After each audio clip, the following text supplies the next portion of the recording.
어제 말씀에서 우리는 희년의 의미를 다시 한번 생각해 보았습니다. 우리는 이 세상에 영원히 머물러 살 사람들이 아닙니다. 그래서 영적으로 우리는 나그네 인생을 살고 있습니다. 오늘 본문 말씀 23절을 보면은요, 그 의미를 더 구체적으로 말하고 있습니다.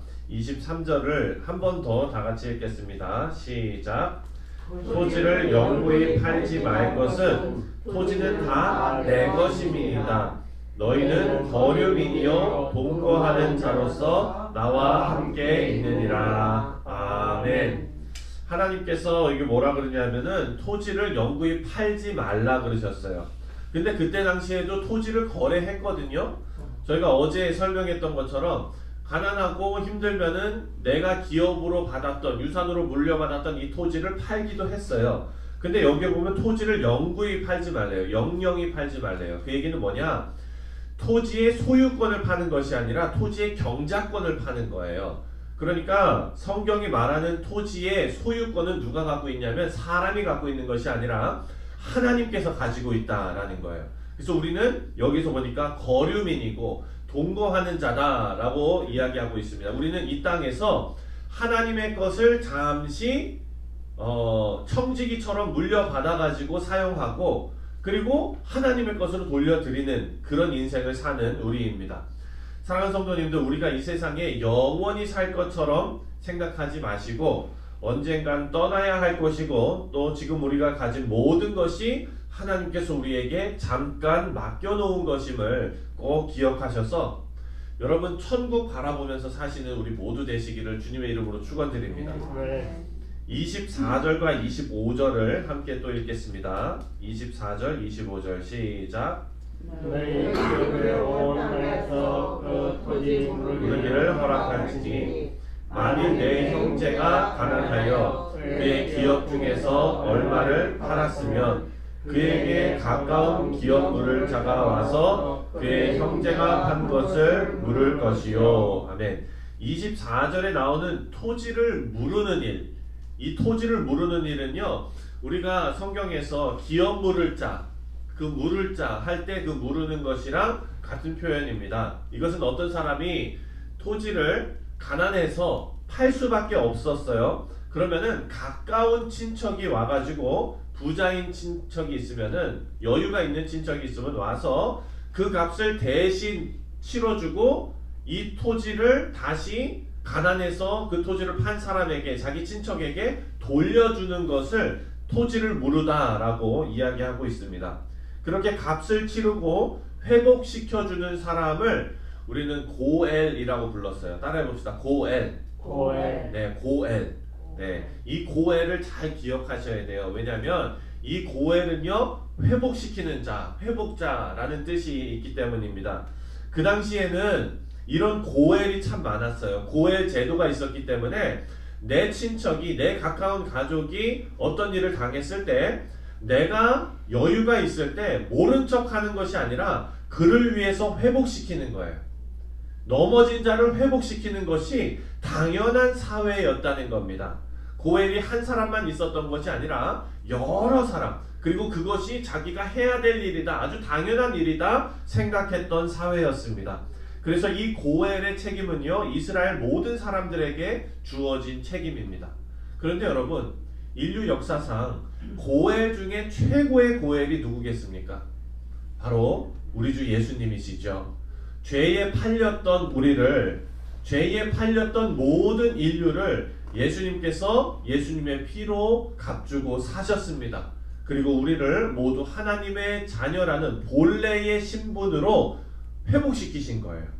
그래서 회복된 자로서 기쁨의 인생을 우리는 살아야 되겠지만 또한 우리에게 책임이 있습니다. 바로 우리를 자유케 하신 예수님의 뜻대로 사는 것이 우리의 책임입니다. 그리고 또 우리의 의무입니다. 바로 예수님께서 고엘이 되셨던 것처럼 사랑하는 성도님들, 우리도 뭐가 돼야 되겠어요? 고엘이 돼야 되는 거예요. 네. 우리 정장로님이 저의 고엘이 되고 또 제가 우리 이수길 집사님의 고엘이 되고 우리가 하나님 앞에 회복시키는 자로서의 의무를 잘 감당해야 될 줄 믿습니다. 이것은 남의 빚 갚아주라는 얘기가 아니에요. 우리는 회복시키는 자, 사람은요 여러분 말 한마디로 회복시킬 수 있어요. 아멘. 뜨거운 마음으로 회복시킬 수 있고요. 사랑으로 회복시킬 수 있습니다. 예수님께서 우리에게 하셨던 것처럼 형제의 짐을 나눠지고 아픔을 나누고 인생에 섬기는 인생이 다 되시기를 주님의 이름으로 축원드립니다.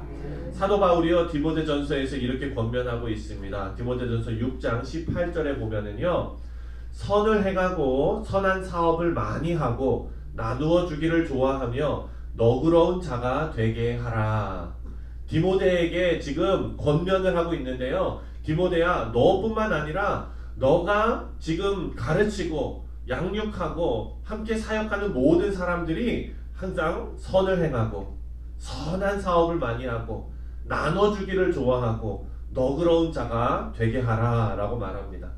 우리는 모두 이 시대의 고엘이 되시기를 주님의 이름으로 축원드립니다. 29절부터요 31절을 보면 이제는 집을 매매하는 방법에 대해서 설명하고 있습니다. 29절부터 31절까지를 우리 한번 읽겠습니다. 29절 시작. 성벽에 있는 성 내의 가옥을 팔았으면 판지 만 1년 안에는 물을 수 있나니 곧 그 기한 안에 물으려니와 1년 안에 물으지 못하면 그 성 안의 가옥은 산자의 소유로 확정되어 대대로 영구히 그에게 속하고 희년에라도 돌려보내지 아니할 것이니라.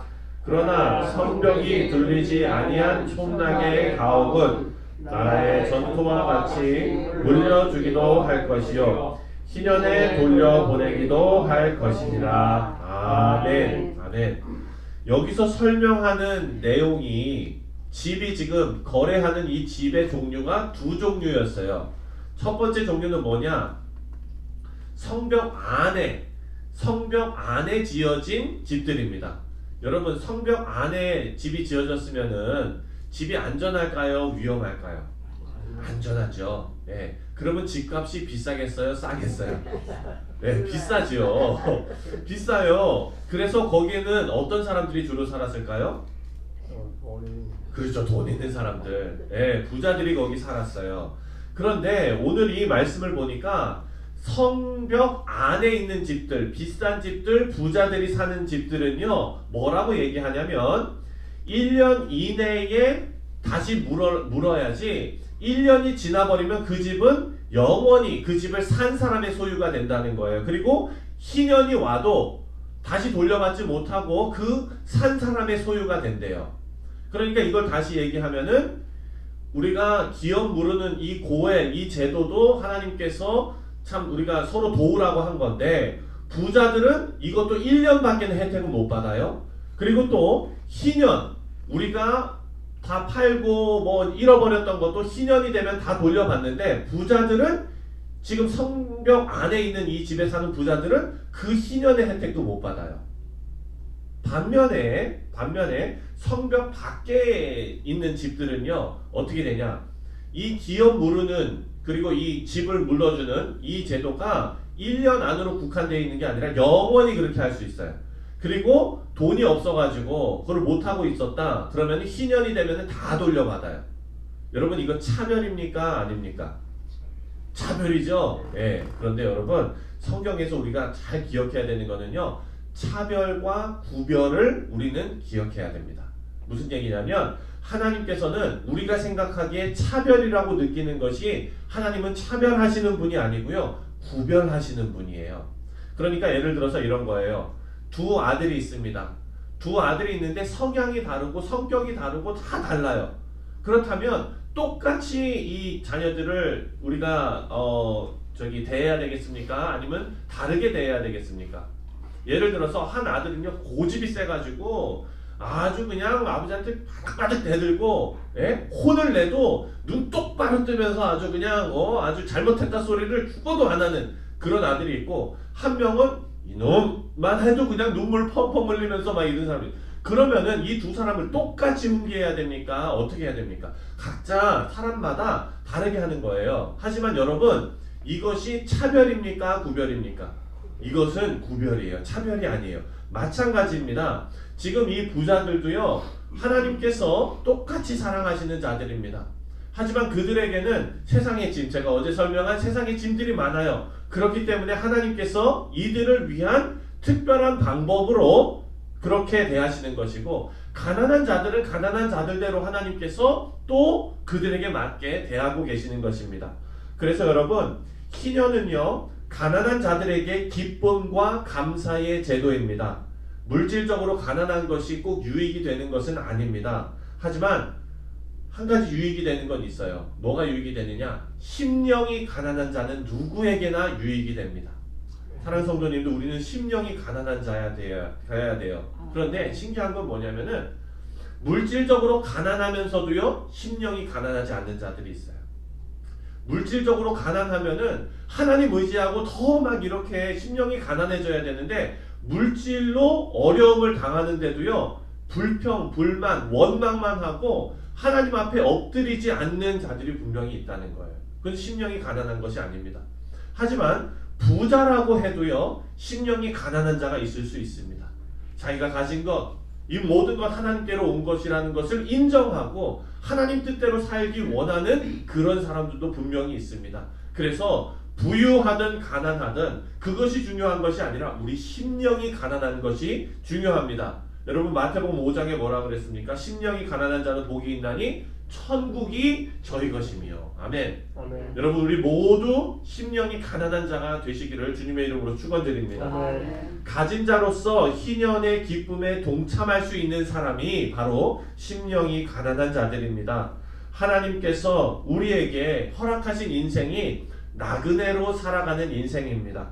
하나님께서 맡기신 것, 우리는 잘 다스릴 줄 알아야 됩니다. 그래서 우리에게 착한 마음이 필요하고 지혜가 필요합니다. 그래서 우리는 성실하고 착하고 지혜 있는 청지기가 되도록 기도해야 됩니다.